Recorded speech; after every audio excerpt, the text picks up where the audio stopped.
ইয়াৰ পিছত আজিৰ অনুষ্ঠানৰ আন এগৰাকী সমল ব্যক্তি ডক্টৰ বুলজিৎ বৰগোহাঁই। তেখেতক আমি মঞ্চলৈ আদৰণি জনাইছোঁ আৰু এই চেগতে তেখেতৰ বিষয়ে দুআষাৰমান কম। ডক্টৰ বুলজিৎ বৰগোহাঁই কেৰিয়াৰ কাউন্সিলৰ সহকাৰী অধ্যাপক আৰু অসম ডন বস্কো বিশ্ববিদ্যালয়ৰ মেকানিকেল ইঞ্জিনিয়াৰিং বিভাগৰ মুৰব্বী অধ্যাপক। ডক্টৰ বুলজিৎ বৰগোহাঁই ধেমাজি উচ্চতৰ মাধ্যমিক বিদ্যালয়ৰ পৰা হাইস্কুল শিক্ষান্ত পৰীক্ষাত পাছ কৰি ধেমাজি কলেজৰ পৰা উচ্চতৰ মাধ্যমিক চূড়ান্ত বৰ্ষ পাছ কৰে। তেখেতে যোৰহাট আভিযান্ত্ৰিক মহাবিদ্যালয়ৰ পৰা বি মেকানিকেল ইঞ্জিনিয়াৰিং 2000 চনত আৰু তেজপুৰ বিশ্ববিদ্যালয়ৰ পৰা এমটেক শক্তি প্ৰযুক্তি বিষয়ত 2002 চনত ডিগ্ৰী লাভ কৰে। তেখেতে ভাৰতীয় প্ৰযুক্তি প্ৰতিষ্ঠান অৰ্থাৎ চমুকৈ IIT গুৱাহাটীৰ পৰা 2011 চনত PhD ডিগ্ৰী লাভ কৰে। তেখেতৰ PhD বিষয় হৈছিল thermodynamic optimisation of biomass gasifications. ইয়াৰ আগতে মাৰ্চ 2012 চনৰ পৰা জুলাই 2018 চনলৈ গুৱাহাটীৰ ৰিজেনান্দ Chowdhury institute of management and technology mechanical engineering বিভাগৰ সহকাৰী অধ্যাপক আৰু ছাত্ৰ পৰিক্ৰমা বিষয়ক ডিন হিচাপে কাম কৰে। তদুপৰি 1 জুন 2020 চনৰ পৰা 30 নৱেম্বৰ 2020 চনলৈ গুৱাহাটীৰ GILHM-ৰ অধ্যক্ষ হিচাপে তেখেতে কাৰ্যনিৰ্বাহ কৰে। তেখেতক আজি আমাৰ মাজত এগৰাকী সমল ব্যক্তি হিচাপে আমি ধন্য মানিছোঁ আৰু এই চেগতে তেখেতক ছাত্ৰীসকলৰ উদ্দেশ্যে তেখেতৰ অনুষ্ঠান অৰ্থাৎ তেখেতৰ ছেশ্যন আৰম্ভ কৰিবলৈ অনুৰোধ কৰোঁ।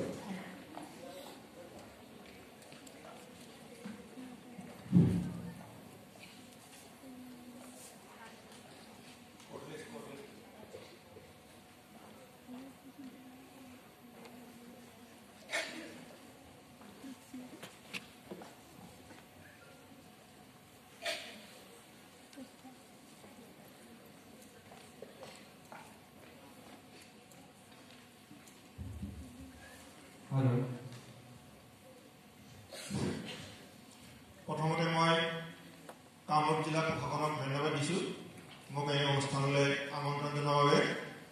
আৰু এটা প্ৰথমতে শুধৰণি কৰি দিওঁ, মই বুলজিৎ বুঢ়াগোহাঁই, বৰগোহাঁই নহয়, হোমেন বৰগোহাঁই ছোৱালী জন্মদিন, গতিকে বৰগোহাঁই বহুত আছে কাৰণে বৰগোহাঁইটো বেছিকৈ পোৱা যায়। বুঢ়াগোহাঁই হয় মই।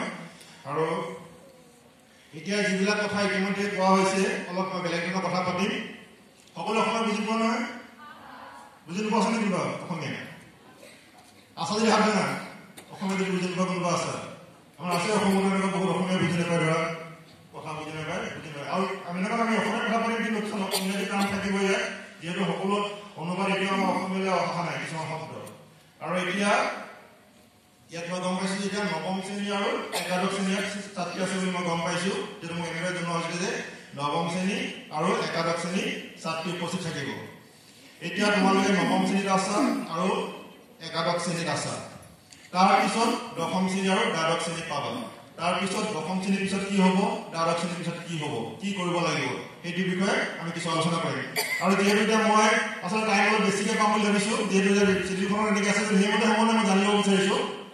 ইয়াত যিহেতু এনেই মোৰ প্ৰগ্ৰেমটো আৰম্ভ হোৱা হৈছিলে 12:45, কিন্তু যিহেতু সোনকালে আৰম্ভ হৈছে, কিন্তু 1:25 পালে ভাল হ'ব, তেতিয়াহে মই অলপ কিবা কোৱা যেন লাগিব। তাৰমানে কি হয়, এই বিষয়টোৰ লগত মই 2005 চনৰ পৰা জড়িত হৈ আছোঁ।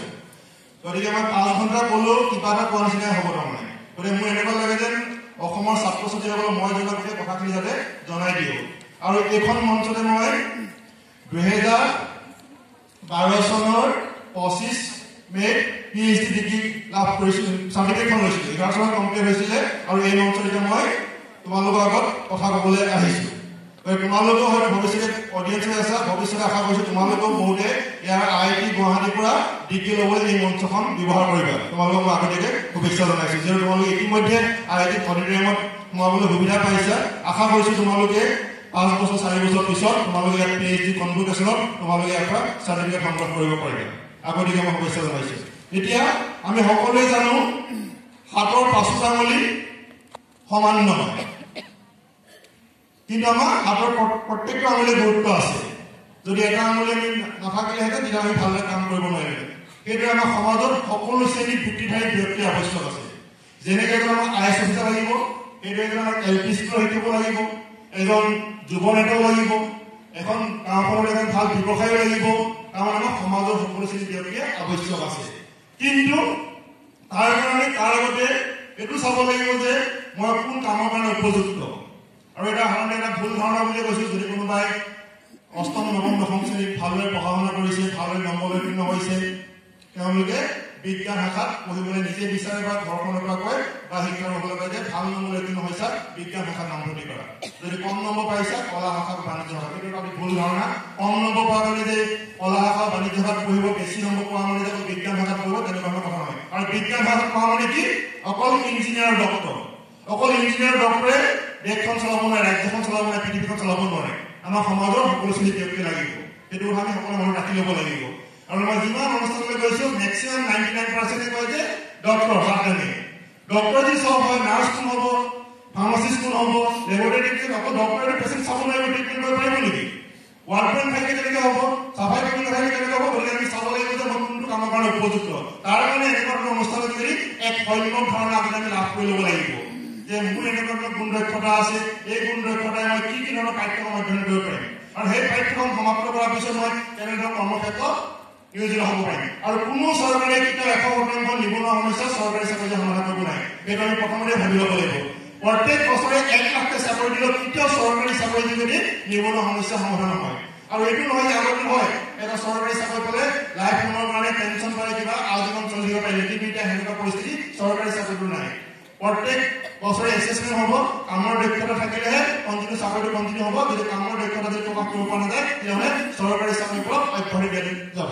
গতিকে সেইকাৰণে আৰু সকলোতকৈ উত্তম হ'ল স্বনিৰ্ভৰশীল। পঢ়া শুনা কৰি নিজে সংস্থাপিত হৈ আন 10জনক সংস্থাপিত কৰা, নিজে নিজৰ বছ।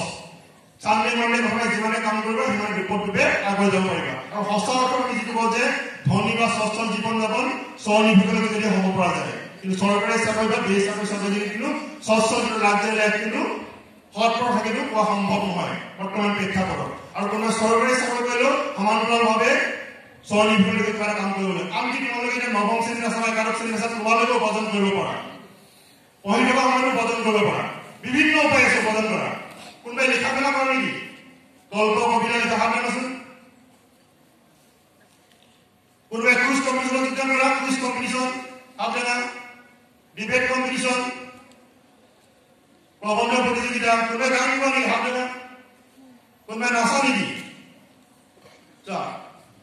বছৰত 12 মাহে quiz competition, debate competition, lakh টকাকৈ প্ৰাইজ মানি থাকে। কুইজ কম্পিটিশ্যনত যোগদান কৰা, ডিবেট কম্পিটিশ্যনত যোগদান কৰা, ডেন্স কম্পিটিশ্যন হৈ থাকে না, গানৰ কম্পিটিশ্যন হৈ থাকে। আৰু আমি সকলোৱে জানো যে প্ৰত্যেকৰে আজৰি সময়ত কৰিব ভাল লগা কাম আছে, যিটো আমি হবি বা অভিৰুচি বুলি কওঁ। কোনোবাই খেলি ভাল পোৱা, কোনোবাই নাচি ভাল পোৱা, কোনোবাই কথা কৈ ভাল পোৱা, কথা কৈ পোৱা হয়তো হবি হ'ব পাৰে। টিভি কোনোবাই চোৱা নেকি? টিভি আছে, টিভি চোৱা যদি এতিয়া নিতুমণি শইকীয়া, নন্দন প্ৰদীপ শৰ্মা বদলৈ, স্নিগ্ধা শিখা, ছায়ামণি ভূঞা, ৰাজদীপ বাইদেউ কি কৰি আছে? কথাইতো কৈ আছে, বেলেগ একো কোৱা নাই। মানুহ কিছুমান আনিছে, কাজিয়া লগাই দিছে, হাঁহি হাঁহি পেলাই 1 লাখ টকা ওপৰত দৰমহা পাইছে। কথাও কিন্তু ক'ব ভালদৰে জানিব লাগিব। কথা ক'লে নহ'ব, তাৰ কাৰণেও অধ্যয়ন কৰিব লাগিব। কেনেকৈ কথা ক'ব লাগিব, তাক কেনেকৈ কোনটো পইণ্টত কেনেকৈ ৰখাব লাগিব, সেইখিনিও জানিব লাগিব। গতিকে এতিয়া আহিছোঁ মই অলপ স্পেচিফিক ৱেত নৱম শ্ৰেণীত থকাখিনি মই প্ৰথমতে ক'ব বিচাৰিছোঁ। তোমালোকে নৱম শ্ৰেণীত আছা, দশম শ্ৰেণী পাবা। তাৰপিছত এতিয়া দশম শ্ৰেণী পোৱাৰ লগে লগে তোমালোকৰ মনত আহিব যে পাছ কৰাৰ পিছত কিহত পঢ়িম? কলা শাখাত পঢ়িম নে বাণিজ্য শাখাত পঢ়িম নে বিজ্ঞান শাখাত পঢ়িম? আৰু এতিয়া লাহে লাহে এনেকুৱা কলা শাখা, বাণিজ্য শাখা আৰু বিজ্ঞান শাখা ধাৰণাটো সলনি হ'ব ধৰিছে। নেশ্যনেল এডুকেশ্যন পলিচি মতে এতিয়া ষ্ট্ৰীম এনেকুৱা নাথাকিব, ছায়েন্সত পঢ়িছোঁ, আৰ্টছত পঢ়িছোঁ, কলা এনেকুৱা ধৰণৰ নাথাকিব। এইটো থাকিব বিষয় স্পেচিফিক। তুমি বিজ্ঞান শাখাৰ বিষয় লৈছা, যদি সেই শিক্ষানুষ্ঠানখনত যদি কলা শাখাৰ কিবা বিষয় আছে তোমাৰ ভাল লাগে, তুমি সেইটো ল'ব পাৰিবা।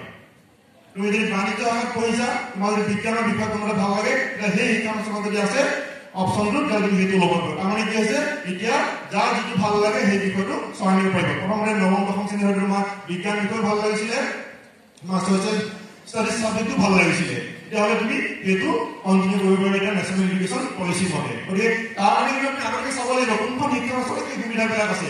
যিহেতু নতুনকৈ প্ৰচেছটো ইমপ্লিমেণ্ট কৰিছে, গতিকে সকলোৰে ইনফ্ৰাষ্ট্ৰাকচাৰ হৈ মানে সকলোৱে হয়তো কোৰ্চবিলাকো উপলব্ধ হোৱা নাই। গতিকে আগতীয়াকৈ এই বিষয়টোৰ বিষয়ে তোমালোকে ইনফৰ্মেশ্যনটো ল'ব লাগিব। ক'ত কেনেকৈ এই ইনফৰ্মেশ্যনবিলাক পাবা, বাতৰি কাকতত দিয়ে বা নিউজত আহিব ৰেডিঅ' ৰেডিঅ' কোনটো শুনা নেকি ৰেডিঅ' কোনটো শুনা নেকি অল ইণ্ডিয়া ৰেডিঅ' কোনোবা গাড়ীখন ইউজ কৰি কাৰোবাৰ মোবাইল আছে মোবাইল কাৰোবাৰ ঘৰত আছে ইম্পৰ্টেণ্ট কাগজ আছে ইনবক্স আছে পাৰ্চ চব আছে নহ'লে সবেই ইউজ কৰে নেকি মোবাইল ঘৰতে এটা মোবাইল আছে স্মাৰ্টফোন কম্পিউটাৰ কাৰণে সকলো দৰকাৰ হৈছে কিবা গেছৰ বুকিং কৰিলে যিকোনো এটা স্মাৰ্টফোন এটা লাগে নহ'লে আজি ঘৰলৈ গৈ সকলোৱে প্লে ষ্ট'ৰৰ পৰা অল ইণ্ডিয়া ৰেডিঅ' এপটো ডাউনলোড কৰিব দিবা অল ইণ্ডিয়া ৰেডিঅ' এপটো সকলোৱে মই বুজিবলৈ কৈছে যে এই অল ইণ্ডিয়া ৰেডিঅ' এপটো ডাউনলোড কৰিব লাগে ইংৰাজী অসমীয়া আৰু হিন্দী যিটো সময় বাতৰি দিয়ে সেইটো সকলোৱে শুনিবা যিহেতু ৰেডিঅ' নিউজ শুনি থাকিলে তোমালোকে বেলেগ কামো কৰি থাকিব পাৰিবা টিভি চাই থাকিলে বেলেগ কাম কৰিব নোৱাৰি গতিকে সকলোৱে ইংৰাজী আৰু অসমীয়া হিন্দী এই গোটেইকেইটা নিউজ শুনিবা কোনটো সময় দিয়ে আৰু কিছুমান ডিছকাশ্যন দিয়ে এতিয়া যে প্ৰধানমন্ত্ৰী বিদেশ ভ্ৰমণলৈ গৈছে কি চুক্তি কৰিলে কি কৰিলে তেনেকুৱা ধৰণৰ আলোচনাবিলাক টিভিত আলোচনা চক্ৰ যদি ৰেডিঅ'ত হয় টিভিত হয় তোমালোকে সেইবিলাকো শুনিবা এইবিলাকে তোমালোকক এতিয়া মই বেলেগ পৰীক্ষাৰ কথা বিষয়ে সেইবিলাক বহুত দৰকাৰ হয় এতিয়া এনেকুৱা নহয় যে মই ডিগ্ৰী পাছ কৰাৰ পিছতহে মই আসাম পাব্লিক সার্ভিস কমিশনে কন্ডাক্ট করা অনলাইন কম্পিটিটিভ এক্সাম দিম এই কেন্দ্র দিয়ে না পরীক্ষা দিয়ে না রিজাল্ট এসএস এপিএস কম্পাউন্ড করলে জানো নি করে পালে আসাম সিভিল সার্ভিসের ফার্স্ট পজিশন কোনে পাইছে নামটো আসাম পুলিশ সার্ভিসের ফার্স্ট পজিশন কোনে পাইছে পাবলিকৰ পইণ্ট ৰাখা নেকি মোৰ ঘৰ কাৰোবাৰ ঘৰ নিউজ পেপাৰ কাৰোবাৰ ঘৰ আছে নেকি নিউজ পেপাৰ নাম শুনিছে নেকি কোনোবাই কিবা নিউজ পেপাৰ নাম কোৱাচোন কোনোবাই শুনিছে জোৰকে কোৱা দৈনিক সম তোমালোকৰ প্ৰত্যেকৰ বিদ্যালয়ৰ লাইব্ৰেৰীত এখন বাতৰি কাকত যায় কাৰণ দেৰি নহ'লেও তোমালোকে সপ্তাহত এদিন কৰি পেলাই সপ্তাহ 7 দিনৰ বাতৰি কিনি চাবা প্ৰথম পৃষ্ঠা বা শেষৰ পৃষ্ঠালৈকে বাতৰি কাকততে এই গোটেই কথাবিলাক থাকে তোমালোকৰ চাকৰি ইনফৰমেশ্যন থাকিব তাৰপিছত তোমাৰ নামভৰ্তি বিজ্ঞাপন থাকিব তাৰ স্কলাৰশ্বিপৰ বিজ্ঞাপন থাকিব তাৰপিছত পৃথিৱীৰ বিভিন্ন প্ৰান্তত প্ৰতি ঘটনা ঘটি আছে এইবিলাক কথা থাকিব এতিয়া বিভিন্ন ধৰণৰ প্ৰতিযোগিতামূলক পৰীক্ষাৰ এখন প্ৰশ্ন কাকত থাকে এই প্ৰশ্ন কাকতখনৰ পৰীক্ষা অনুযায়ী বেলেগ বেলেগ নামকৰণ কৰে ক'ৰবাত কৰে জেনেৰেল নলেজ ক'ৰবাত কৰে জেনেৰেল ষ্টাডিজ গতিকে এই জেনেৰেল নলেজবিলাক এদিনত দুটা বস্তু নহয় মই জেনেৰেল নলেজ দুটা ভাগত বিভক্ত কৰোঁ এটা কওঁ ট্ৰেডিশ্যনেল জেনেৰেল নলেজ কোনবিলাক প্ৰথম শ্ৰেণীৰ পৰা দশম শ্ৰেণীৰ যি বিষয়ে পঢ়িছে তোমালোকে সেইখিনি সকলোৱে জানিব লাগিব ভৱিষ্যতে তুমি কলা শাখাৰে পঢ়া বিজ্ঞান শাখাৰে পঢ়া বাণিজ্য শাখাৰে পঢ়া এতিয়া তোমালোকে কোনোবাই যদি ৰিচেণ্টলি হৈ যোৱা অসম চৰকাৰে direct recruitment test 3rd grade আৰু 4th গ্ৰেডৰ পৰীক্ষা প্ৰশ্নকাকত শুনি চোৱা তেতিয়া দেখিবা যে প্ৰথম শ্ৰেণীৰ পৰা দশম শ্ৰেণীলৈ বিষয়বিলাকৰ ওপৰত 50% কুৱেশ্যন আহিছে কোনো গাইডটো বিচাৰি খাব দেখিব নাই কিন্তু এই পৰীক্ষাত প্ৰশ্নোত্তৰ কৰিবলৈ হয়তো আধা মিনিট সময় পাবা ইংৰাজী এলফাবেট A to Z ওপৰত প্ৰশ্ন আহে A plus B whole square ওপৰত আহে cos θ sin θ ওপৰত আহে কিন্তু তাৰ কাৰণে আগতীয়াকৈ প্ৰেক্টিচ কৰিব লাগিব প্ৰশ্নকাকতখন ভাল লাগিলে 24 ঘণ্টা 36 ঘণ্টা 48 ঘণ্টা সকলো কৰিব পাৰিব কিন্তু সেই আধা মিনিট সময়ৰ ভিতৰত প্ৰশ্নবিলাকত উত্তৰ কৰিব লাগিব গতিকে তোমালোকে নিজৰ টেক্সটবুকবিলাক কিতাপ পেলাই নিদিবা সেই টেক্সটবুকৰ নিচিনা ফিউচাৰৰ জেনেৰেল নলেজৰ কিতাপ বেলেগৰ হ'ব নোৱাৰে কিতাপৰ দোকানৰ পৰা ইমানখন কিতাপ কেতিয়াও নহ'লে প্ৰথম শ্ৰেণীৰ পৰা দশম শ্ৰেণীলৈ পোৱা বিষয়বিলাক সন্নিৱিষ্ট কৰা সম্ভৱ নহয় গতিকে টেক্সটবুক মেইন পাঠ্যক্ৰমৰ প্ৰথম পৃষ্ঠাৰ পৰা শেষৰ পৃষ্ঠালৈকে পঢ়িছে নাই চোৱা তেতিয়াহ'লে বেলেগ পুনৰ দৰকাৰ নাই আৰু ইতিমধ্যে আলোচনা হৈছে ওপৰত বক্তাসকলে কৈছে যে দ্বাদশ শ্ৰেণীলৈকে কোনো ইণ্টাৰনেট মোবাইলৰ দৰকাৰ নাই প্ৰথম পৃষ্ঠাৰ পৰা কিতাপৰ শেষৰ পৃষ্ঠালৈকে যদি পঢ়িছে পঢ়া কিবা এটা বুজি পোৱা নাই হিউমেন ডাইজেষ্টিভ চিষ্টেমটো তাৰ কাৰণে এনিমেটেড ভিডিঅ'ৰ কাৰণে হয়তো ইউটিউবত চাব পাৰা তাৰ বাহিৰে আৰু বেলেগ কোনো এনেকুৱা দৰকাৰ নাই যে মোবাইলত গৈ পেলাই ইণ্টাৰনেটত মই চাই থাকিম ইণ্টাৰনেটত বহুত অশুদ্ধ তথ্যও থাকে যিবিলাক তথ্য শুদ্ধ নকৰে তোমালোকৰ কাৰণে জনা সম্ভৱ নহয় গতিকে ইণ্টাৰনেটত কোৱা মানে যে সকলো কথা শুদ্ধ হ'ব তেনেকুৱা ধৰণৰ কথা নহয় বহু ভুল ইনফৰমেশ্যন ইণ্টাৰনেটত থাকে বহু ইনফৰমেশ্যন তোমালোকৰ লগে কিছু তোমালোকক বিপদত পেলাব তোমালোকক ফোন কৰি থাকিব এইটো স্কলাৰশ্বিপ আছে ইয়াৰ নাম ভৰ্তি কৰা এইটো কোৰ্চ কৰা এনেকুৱা বহুত কথা আছে যে জনা শুনা ব্যক্তিৰ পৰা আলোচনা কৰিহে তোমালোকে ইণ্টাৰনেটৰ পৰা তথ্য ভেৰিফাই কৰিব লাগিব গতিকে তোমালোকে জেনেৰেল নলেজটো সকলো ধৰণৰ প্ৰতিযোগিতা পৰীক্ষাৰে আৱশ্যক হৈ পৰে গতিকে জেনেৰেল নলেজটোৰ কাৰণে আমাৰ ছাত্ৰ ছাত্ৰীসকলে সৰ্বভাৰতীয় পৰ্যায়ৰ পৰীক্ষাবিলাকত উত্তীৰ্ণ হাৰটো বহুত নগণ্য। গতিকে জেনেৰেল নলেজত তোমালোকে যি ক্লাছতে আছে সেই ক্লাছৰ পৰা যদি প্ৰেক্টিছ কৰি গৈ থাকা তেতিয়াহ'লে ভৱিষ্যতে আৰু চিভিল চাৰ্ভিচ এক্সাম দিম, কম্বাইণ্ড কম্পিটিটিভ এক্সাম দিম, নেট এক্সাম দিম, স্লেট এক্সাম দিম, এইবিলাকৰ কাৰণে বেলেগকৈ জেনেৰেল প্ৰিপেৰেশ্যন কৰিব নালাগে। যদি আগতীয়াকৈ এতিয়াৰ পৰা যদি তোমালোকে যদি কৰি যোৱা তেতিয়াহ'লে কষ্টটো অলপ কম হ'ব। আৰু মানে যিখিনি কথা কৈছোঁ বা কম তোমালোকে ঘৰত গৈ পেলাই নোটবুকত লিখি ৰাখিবা। গোটেইখিনি কথা মনত ৰাখিব। যিহেতু আজি কেইবাজনো বক্তা আছে, তোমালোকৰ আজি যেতিয়া বেছি হৈ গৈছে, তোমালোকৰ দাস ছাৰে ক'লে আকৌ মোৰ পিছতে বক্তাই ক'ব, গতিকে তোমালোকৰ একেলগে বহুত বস্তু আহি গৈছে। গতিকে তোমালোকে যিমানখিনি পৰা যিটো নোটবুক এখন তোমালোকক দিছে পইণ্টবিলাক লিখি ৰাখিবা। আৰু মই প্ৰথমতে 45 মিনিট বা এঘণ্টা সময় কৈ ল'ম, তাৰপিছত তোমালোকৰ প্ৰশ্ন ল'ম। যদি প্ৰশ্নৰ ওপৰত ভিত্তি কৰি মই উত্তৰবিলাক দিবলৈ চেষ্টা কৰিম। আৰু সকলোৱে প্ৰশ্নৰ ওপৰত দিব নোৱাৰিব পাৰোঁ, যিটো সময়ৰ কথা আছে। তাৰ কাৰণে মই এটা সুবিধা আছে, তোমালোকক মই এতিয়া কৈ দিছোঁ। ফোন নম্বৰ তোমালোকে লিখি লোৱা 94351 8860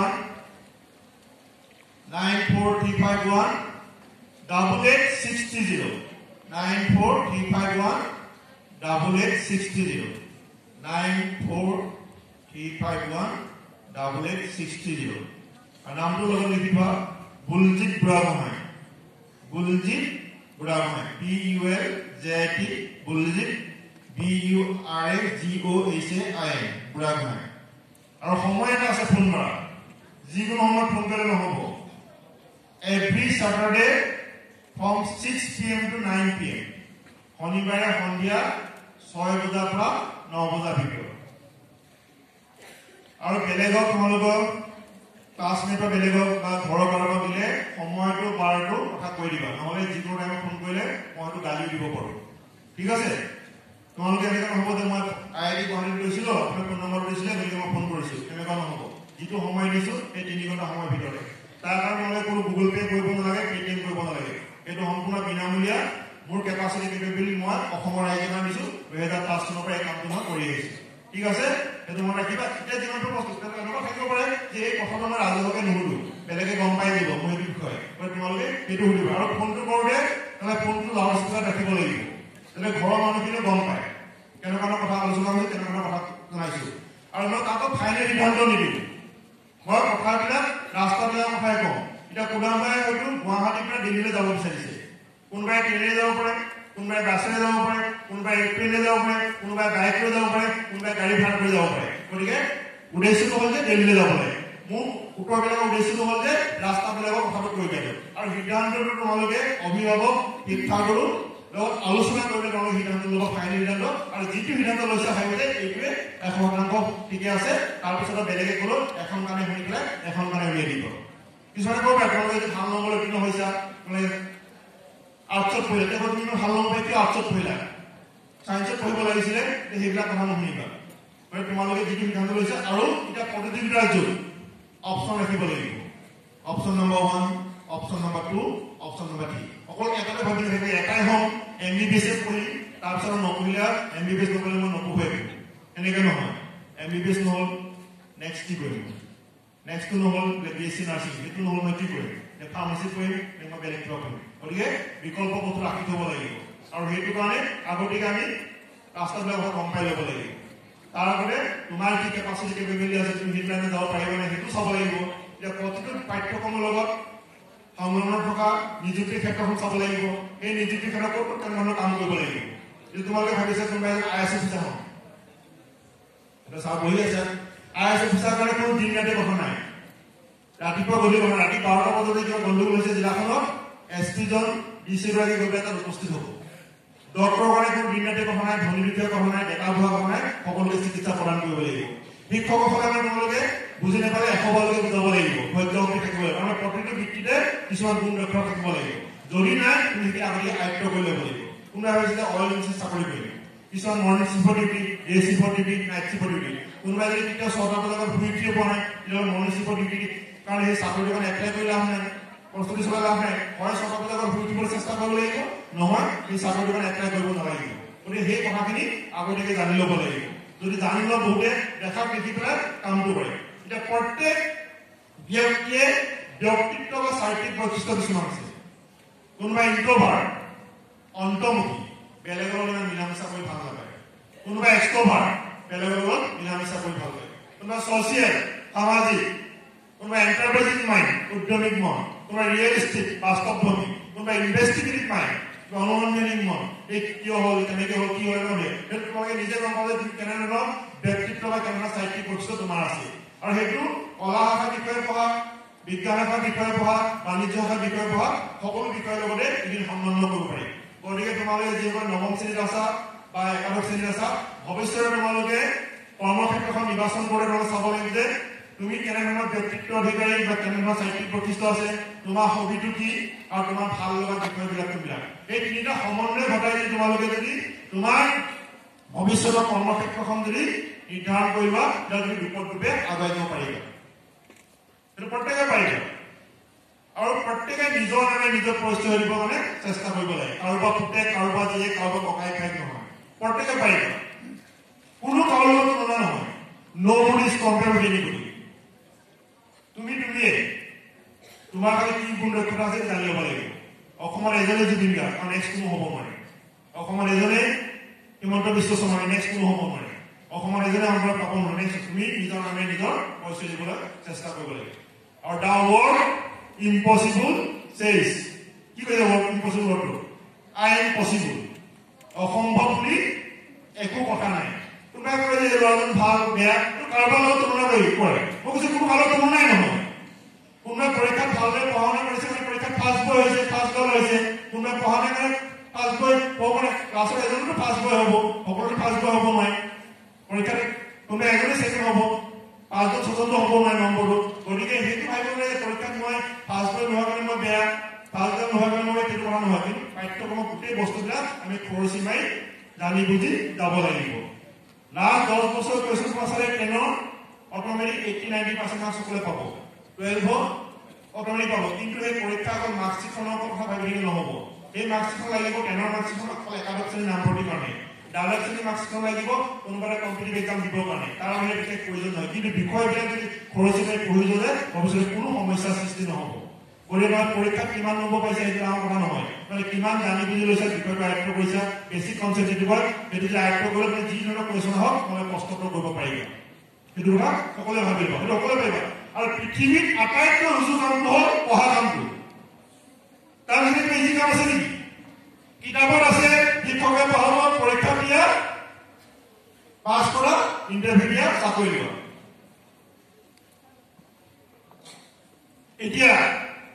এতিয়া কোনোবাই যে IIT গুৱাহাটী যদি PhD কৰা ভাল নম্বৰে উত্তীৰ্ণ হোৱা প্ৰধানমন্ত্ৰী ৰিচাৰ্চ ফেলোশ্বিপ এটা আছে কিমান মাৰ্কছ কিমান পাই জানা প্ৰথম 2 বছৰত 70,000 পাৰ মাহ ৰিচাৰ্চ কৰাৰ কাৰণে তৃতীয় বছৰত 75,000 আৰু লাষ্টৰ 2 বছৰত 80,000 পাৰ মাহ IIT গুৱাহাটী অসমৰ ল'ৰা ছোৱালী পঢ়ি আছে পঢ়াৰ কাৰণে পইচা দিয়ে চাবা IIT ৱেবছাইটত তোমালোকে ইণ্টাৰনেট গম পাবা ষ্টাৰ্টআপ বা কাৰোবাৰ ঘৰৰ ক'বা তাৰপিছত IIT গুৱাহাটীলৈ যাওঁ প্ৰাইম মিনিষ্টাৰ ৰিচাৰ্চ ফেলোশ্বিপ কিমান টকা দিয়ে 5 বছৰ 10 লাখ টকা পঢ়াৰ কাৰণে মাষ্টাৰ ডিগ্ৰী কৰিলেও পাবা MPhil কৰিলেও পাবা পৃথিৱীত পঢ়া নিচিনা গতিকে পঢ়িবলৈ এটাই টাইম পাবা খেলা ধূলা কৰিবা চব কৰিব লাগিব কিন্তু এজ এ ষ্টুডেণ্ট প্ৰধান দায়িত্ব তোমালোকক পঢ়া শুনা কৰাটো খেলা ধূলা কৰিব লাগিব নাচ গান কৰিব চব কৰিব লাগিব যিহেতু স্বাস্থ্য ঠিকে থাকিব লাগিব অকণমান চাৰ্ভিচ কৰিছে ৰাস্তাই স্বাস্থ্যৰ পৰম সম্পদ আমি সকলোৱে জানো হেল্থ ইজ ৱেল্থ মানসিক স্বাস্থ্য সুস্থ থাকিব লাগিব আৰু বৌদ্ধিকভাৱে বিকশিত হ'ব লাগিব দৰকাৰ হ'লে এখন ভাল চিনেমা চাব লাগিব যিখনে আমাৰ কামত আহে এখন কিতাপো পঢ়িব লাগিব গল্প কিতাপে হওক বা উপন্যাসে হওক যিটো কামত আহে আমাৰ এনেকুৱা নহয় যে আমি অকল পঢ়া শুনাই কৰি থাকিম অকল পাঠ্যক্ৰম কিতাপে পঢ়িম এনেকুৱা নহয় এখন বাহিৰা কিতাপো পঢ়িব লাগিব যিখনে আমাৰ জীৱন পথত আগুৱাই দিয়াত সহায় কৰে সেইটো খালি কেনেকুৱা ধৰণৰ কিতাপ পঢ়িব লাগিব সেইটো আমি জনা শুনা ব্যক্তিক আলোচনা কৰিব লাগিব এতিয়া এখন ৰিচেণ্টলি এখন কিতাপ ওলাইছে এখন আছিলে আগতে ওলাইছিলে যে কিন্তু বৰ্ণনাই কথা কৈছে 12 ফেইল কৰি পেলাই কেনেকে IAS অফিচাৰ হ'ব পাৰিছে প্ৰথমে 12 ফেইল কৰিছিলে কষ্ট ফলতে গৈ পেলাই IAS অফিচাৰ হ'ল সেইখন উপন্যাসত প্ৰকাশ কৰিছে তেনেকুৱা উপন্যাস এনেকুৱা বহুত আছে কিতাপ পত্ৰ টিচাৰসকলক সুধিলে গম পাব যে তেনেকুৱা কিতাপ ছাত্ৰ ছাত্ৰীসকলে পঢ়িলে ভাল হয় গতিকে সেইটো চবৰে যিটো নিজৰ পাঠ্যক্ৰমত কিতাপৰ কথাখিনি পঢ়ি আমনি লাগিব তেতিয়াহ'লে আমি এনেকুৱা কিতাপখনো চাব লাগিব চিনেমাখনো দৰকাৰ হ'লে চাব লাগিব আমাৰ ভাওনাও চাব লাগিব ৰাসো চাব লাগিব দৰকাৰ হয় কিন্তু আমি প্ৰধান দায়িত্বজনক পঢ়া শুনা সেইটো আমি মনত ৰাখিব লাগিব সেইটো যদি আমি মনত ৰাখি লওঁ তেতিয়াহ'লে আমাৰ কোনো সমস্যাৰ সৃষ্টি নহয় আৰু পাৰিলে আমি সমাজৰ কাৰণে উপকাৰ কৰিব লাগে অপকাৰ কৰা কাম কোনো আমি কৰা আমাৰ ৰাইট নাই যিহেতু আমি যদি কিবা এটা বেয়া কাম কৰোঁ ঘৰখনৰ পৰিয়ালটো জিলাখনৰ স্কুলখনৰ সকলোৱে বদনাম হ'ব কিবা সুনামটো আমাৰ বদনাম কৰা আমাৰ আৰু অধিকাৰ নাই গতিকে এইটো চাব লাগিব যে আমাৰ কামৰ যোগেদি কোনো বেয়া পৰিস্থিতিত যদি বেয়া বদনাম দিলে সমভাগী হ'বলগীয়া নহয় এতিয়া 10ম শ্ৰেণীলৈ যেতিয়া পঢ়িবা পাছ কৰাৰ পিছত এতিয়া মই কৈছোঁ যে তোমালোকে চাবা নিজে 8ম 9ম 10ম শ্ৰেণীত কোনবিলাক বিষয় ভাল লাগিছিলে সেই বিষয়বিলাকৰ ভিত্তি কৰি যে 11ম শ্ৰেণী যিটো আছে সেইখিনি মই পিছত আহিম এতিয়া 10ম শ্ৰেণীত যেতিয়া তোমালোকে চাব যে মই 8ম 9ম 10ম শ্ৰেণীত কোনবিলাক বিষয় ভালদৰে পৰিচালনা কৰি পাইছিলোঁ তেতিয়াহ'লে সেই বিষয়বিলাক ভাল হ'ব কি বিজ্ঞান বিষয় হ'ব পাৰে কি কোনোবা ইংৰাজী হ'ব পাৰে মাতৃভাষাও হ'ব পাৰে কোনোবা অসমীয়াও হ'ব পাৰে এনেকুৱা মই প্ৰথমতে কৈছোঁ যে কলা শাখা বাণিজ্য শাখা বিজ্ঞান শাখা বিষয় নহয় নিজৰ যোগ্যতা প্ৰতিপন্ন কৰিব পাৰিলে সকলো শাখাতে কৰ্মসংস্থাপন মুকলি আছে মই সেই কেনেকুৱা মুকলি আছে এতিয়া প্ৰথম আহিছে বিজ্ঞান শাখা ঠিক আছে তোমাৰ ভাবিলা যে কোনোবাই মই বিজ্ঞান বিষয়ত মই ভাল পাওঁ গণিত বিষয়ত মই ভাল পাওঁ মই বিজ্ঞান শাখাত নাম ভৰ্তি কৰিম 11ম শ্ৰেণীত বিজ্ঞান শাখাৰ পৰা কি পাঠ্যক্ৰম আছে কি পঢ়িব পাৰি মেক্সিমামে কয় যে ডাক্তৰ ইঞ্জিনিয়াৰ এই দুটা মই কৈছোঁ যে অকল ডাক্তৰ মানে কি MBBS পাঠ্যক্ৰম অকল MBBS পাঠ্যক্ৰম নহয় BDS আছে আয়ুৰ্বেদিক আছে হোমিওপেথিক আছে তাৰপিছত BSc নাৰ্ছিং আছে ফাৰ্মাচী আছে ডিগ্ৰী ডিপ্ল'মা আছে পেৰামেডিকেল কোৰ্চ আছে laboratory technician physiotherapy optometric ICU assistant এনেকুৱা পেৰামেডিকেলৰ প্ৰায় 10-15টামান শাখা আছে তাৰপিছত আকৌ ইনডাইৰেক্টলি হস্পিটেলৰ লগত জড়িত হস্পিটেল মেনেজমেণ্ট আছে মেডিকেল ৰিপ্ৰেজেণ্টেটিভ আছে গতিকে এনেকুৱা প্ৰায় 20টামান পাঠ্যক্ৰম চিকিৎসা বিজ্ঞানৰ লগত জড়িত পাঠ্যক্ৰম আছে এতিয়া আমি তোমালোকে সকলোৱে জানা যে MBBS BDS আয়ুৰ্বেদিক হোমিওপেথিকত ডিগ্ৰী কৰিব হ'লে এটা সৰ্বভাৰতীয় পৰ্যায়ৰ পৰীক্ষাত অৱতীৰ্ণ হ'ব লাগিব নেশ্যনেল এলিজিবিলিটি কাম এন্ট্ৰেন্স টেষ্ট নীট এক্সাম তাৰ কাৰণে কি হয় বিজ্ঞান শাখাত ফিজিক্স কেমেষ্ট্ৰি বায়'লজিটো থাকিব লাগে কিন্তু যিসকলে ছায়েন্সত পঢ়িম বুলি ভাবিছে তোমালোকে মেথামেটিক্সটো লৈ ল'বা যদি কিছুমান এনেকুৱা আছে মেডিকেলৰ বায়'মেডিকেল ইনষ্ট্ৰুমেণ্টেশ্যন গতিকে মেথামেটিক্স ভালদৰে নজনা তোমালোকৰ মেডিকেলৰ শাস্ত্ৰটো তোমালোকে ভালদৰে অধ্যয়ন কৰাত অলপ অসুবিধা হ'ব পাৰে গতিকে বহুতে ভাবে যে মই চিকিৎসা বিজ্ঞান পঢ়িম গতিকে মই ইঞ্জিনিয়াৰিংটোৰ যিটো নাযাওঁ মই গতিকে মেথছটো নলওঁ সেইটো নহয় তোমালোকে যিটো অপশ্যনটো থাকিব গতিকে 11ম শ্ৰেণীত তোমালোকে যিসকলে বিজ্ঞান শাখাত পঢ়িবলৈ ভাবি আছা তোমালোকে ফিজিক্স কেমেষ্ট্ৰি বায়'লজিৰ লগতে মেথামেটিক্স ছাবজেক্টটো লৈ ল'লে ভাল হয় এতিয়া এনেকুৱা বহুত ধৰণৰ পাঠ্যক্ৰম আছে যিবিলাক মেথামেটিক্সে সহায় কৰিব তাৰপিছত নাৰ্ছিঙৰ কাৰণে BSc নাৰ্ছিং আৰু ফাৰ্মাচীৰ কাৰণে অসম চৰকাৰৰ ফাৰ্মাচী ডিপ্ল'মা পাঠ্যক্ৰম আছে তাৰ কাৰণে শ্ৰীমন্ত শংকৰদেৱ হেল্থ ইউনিভাৰ্চিটিয়ে এটা এণ্ট্ৰেন্স পৰীক্ষা কৰে তাৰ কাৰণে ফাৰ্মাচীৰ কাৰণে মেথছ বা বায়'লজি যিকোনো থাকিলে হয় কিন্তু নাৰ্ছিঙৰ কাৰণে বায়'লজি থাকিব লাগিব তাৰপিছত পেৰামেডিকেল কৰ্চবিলাক সাধাৰণতে 12ৰ মাৰ্কছৰ ওপৰত বেছ কৰি পেলাই দিয়ে তাৰপিছত আহিছোঁ মই সংক্ষেপে পাহৰি ক'ব বিচাৰিছোঁ তাৰপিছত কুৱেশ্যন আহিব যেতিয়া মই বহলাই পেলাই ক'বলৈ চেষ্টা কৰিম তাৰপিছত engineering top most engineering college India হ'ল IIT